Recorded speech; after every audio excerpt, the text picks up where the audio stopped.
La situación del proyecto de reajuste público y del gobierno en particular sobre esta iniciativa se encuentra en un punto de máxima tensión, en un punto de máxima crítica, por cuanto el proyecto tiene que ser visto dentro de algunos minutos más en una comisión mixta de senadores y diputados para los efectos de intentar buscar un consenso respecto a las discrepancias que ha habido principalmente en el pacto de gobierno.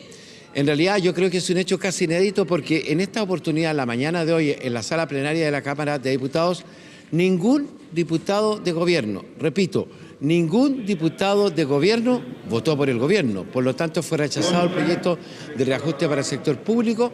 Estaban presentes en las tribunas representantes de la Agrupación Nacional de Empleados Fiscales, que están en paro, representantes de la CUT y también representantes de la Confusam, que tras el rechazo de esta iniciativa, replicando lo que ocurrió la semana pasada, simplemente irrumpieron en aplausos, aplaudiendo a los parlamentarios que rechazaron esta iniciativa.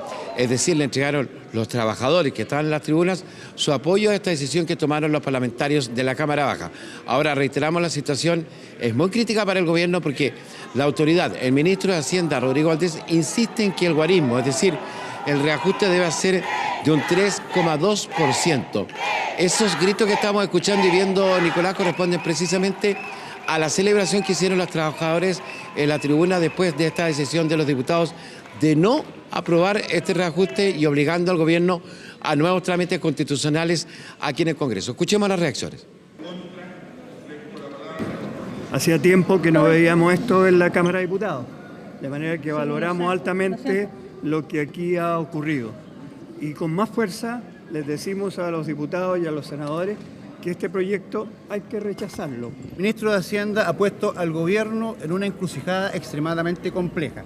Primera vez en los años de historia que tenemos, Raúl y yo creo que somos los más viejos en esta historia, que se rechaza de esta manera una propuesta de reajuste salarial. Nunca había ocurrido un rechazo unánime.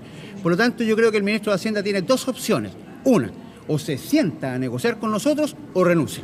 Es una movilización que ha sido multitudinaria en las calles de Valparaíso, con más de 40.000 trabajadores del sector público desplegados en la avenida Pedro Montt. Nuestro llamado sigue siendo en la comisión mixta a que desde el Parlamento se generen todos los esfuerzos por parte de los parlamentarios para lograr que aquí efectivamente se abra paso a la razón.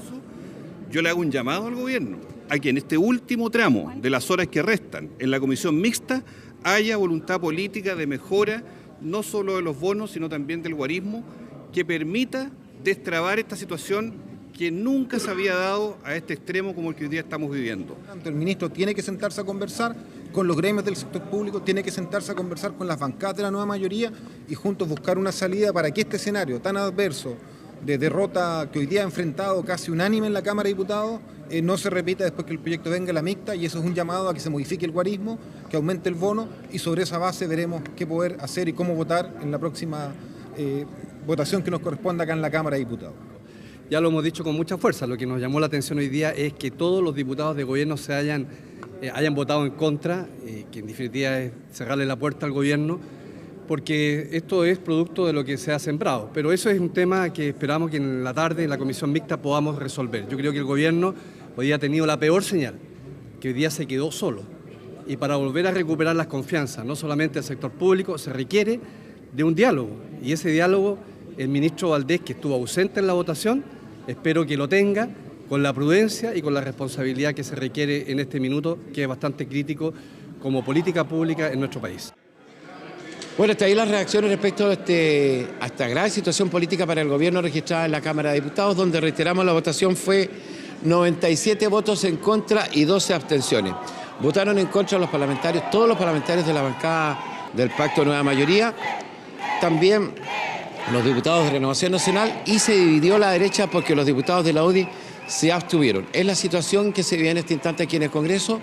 Dentro de algunos minutos más se constituirá la comisión mixta de senadores y diputados, pero ojo, está el antecedente que la CUT y la NEF han señalado que si no hay un nuevo guarismo, es decir, que si el gobierno no está dispuesto a subir este 3,2% de reajuste, ellos están dispuestos incluso a quedarse sin reajuste. Vamos a ver lo que pasa en el transcurso de la tarde, Nicolás. Claro, Fidel, recordar lo que podría pasar ahí, tú nos puedes ayudar con lo que se da en el peor escenario para el gobierno, en el sentido de que la comisión mixta fracase en este punto.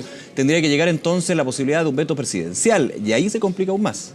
Mucho más porque, a ver, teóricamente el trámite de la comisión mixta es que establece un texto de consenso entre ambas cámaras, de ahí se vota en la Cámara de Diputados y después nuevamente en el Senado. Pero aquí el problema es que la sartén por el mango la tiene el gobierno, es decir, si el gobierno no accede a subir, aunque sea 1, 2 o 3 puntos, lo que estime pertinente a la autoridad, si no quieren hacerlo, aquí puede rápidamente fracasar la comisión mixta, puede haber algún texto que es intrascendente, que se vote en la Cámara y después en el Senado y podemos quedar efectivamente sin reajuste. Si ello ocurriera, tal como tú bien señalas, existe el mecanismo legislativo de la insistencia, un veto de insistencia. Ahora, ojo, los vetos de insistencia tienen un quórum más alto. O sea, no es menor la operación que se podría hacer de parte de la autoridad.